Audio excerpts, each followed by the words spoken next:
The morning sun rose gently over Accra on June 15th, 2025, and the wide compound of the Williams mansion glowed under the golden light. Elizabeth Williams sat alone in the living room, her eyes heavy with thought. She was a widow of the late business magnate George Williams and the mother of Richard Williams, one of the youngest billionaires in Africa. Her son was admired for his brilliance and generosity, but her heart was restless. He was 35 years old, yet unmarried, and this troubled her deeply. Richard had built a fortune through oil, real estate, and technology. From Lagos to Nairobi, from Johannesburg to London, his name opened doors. Newspapers called him the African Diamond, and business magazines praised his wisdom. Yet when it came to marriage, Richard was silent. Whenever she asked, he smiled and said, "Mom, the right woman will come one day." But Elizabeth feared time was slipping. In African culture, a man of his age was expected to have a wife and children, and her friends often whispered behind her back, asking why her son remained alone. Elizabeth's worry was not only about tradition, but also about truth. She had seen many young women run after wealthy men, not for love, but for riches. She did not want Richard to fall into that trap. She wanted a woman of character, someone who would stand by him through storms as well as sunshine. She believed real love revealed itself in humble places, not in palaces. And so an idea formed in her mind, daring and unusual. She decided to disguise herself as a cleaner in her son's company to watch closely how the young women behaved when no one important was watching. The thought came to her after prayer one Sunday. She had gone to her prayer room, knelt before her Bible, and cried out, "Lord, guide me. I want the best for Richard. Show me the way." Later, while sitting in her garden, she noticed how visitors ignored the cleaners, treating them as invisible. Some even spoke harshly to them. Only a few offered kind words. In that moment, she understood her path. A cleaner was invisible, yet always present. It was the perfect disguise. With help from a trusted friend who once worked in Richard's company, Elizabeth secured a simple uniform and quietly joined the cleaning staff under the name Annie Lizzie. She tied a scarf on her head, wore old glasses, and bent her back slightly to hide her elegant posture. When she looked at herself in the mirror, she almost laughed.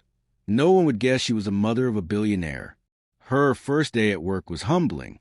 She arrived early, joined the other cleaners in their small room, and listened as they chatted about life. They welcomed her kindly, giving her a broom and showing her her duties. Throughout the day, she wiped windows, swept corridors, and arranged chairs. Nobody paid her special attention. For the first time in years, she blended into the background, and she liked it, for it gave her the chance to watch. From her hidden position, she began to observe the women around her son. Many were secretaries, managers, or interns. Some giggled loudly whenever Richard passed, adjusting their skirts or speaking with fake sweetness.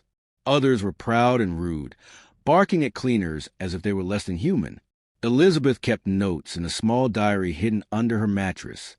She wrote down names, attitudes, and behaviors, always watching for signs of kindness or cruelty. Days passed, then weeks. Richard walked past her many times, greeting the cleaners warmly, but never recognizing her. Her heart jumped each time he spoke, but she kept her head low, murmuring, "Good morning, sir." She was amused at how easily he overlooked her. In his eyes, she was only a cleaner. One afternoon, something happened that caught her attention. She was cleaning the reception hall when a young intern dropped her bag and paper scattered across the floor. Most people walked by without helping, but a young woman in a modest blue dress bent down quickly, gathering the papers with a smile. "Don't worry, sister. Let's pick them together," she said. The intern thanked her shyly. Elizabeth watched closely. That woman was not showing off. She was simply kind. Her name was Grace Thompson, a junior accountant from Kumasi, who had joined the company only 3 months earlier. She came from a humble background, raised by her widowed mother, and she carried herself with quiet dignity. Unlike others, she greeted the cleaners warmly each morning, sometimes offering them snacks from her bag. "Auntie Lizzie, have some ground nuts," she would whisper with a smile. Elizabeth's heart warmed each time. Over the weeks, Elizabeth tested Grace quietly. She intentionally dropped her mop bucket one morning, spilling water across the corridor. Many staff frowned and walked away, but Grace bent down to help her wipe the floor. Another day, Elizabeth coughed heavily while cleaning, and Grace hurried to bring her water. Such small acts spoke louder than words. Elizabeth began to believe she had found the woman she was searching for, but she needed to be sure. Love is not only kindness to cleaners, but also honesty and pressure. She wanted to see how Grace would act around Richard himself. Fortunately, fate soon provided the moment. One evening, as the office prepared to close, Richard dropped some important files in the car park. Most ladies nearby rushed to pick them, hoping to catch his attention, but they fought over the papers, each trying to hand them directly to him. Only Grace quietly gathered the last few sheets and handed them without a word. Richard looked at her and smiled. "Thank you, miss." She replied softly, "Grace, sir." Their eyes met briefly, and Elizabeth, watching from a distance with her mop, felt her heart leap. Something had begun. In the following weeks, Richard found himself noticing Grace more often. She did not chase him like others.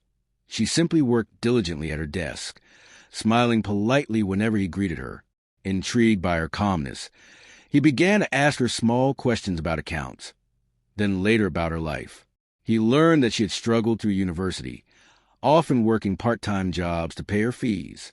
He admired her resilience and sincerity. Elizabeth, still in disguise, observed their growing friendship. Each evening, she knelt in her prayer room at home, thanking God for the progress. Yet she also feared exposure. What if someone discovered her true identity? What if Richard felt betrayed? But she reminded herself that her mission was love, not deception. She pressed on. Then came the turning point.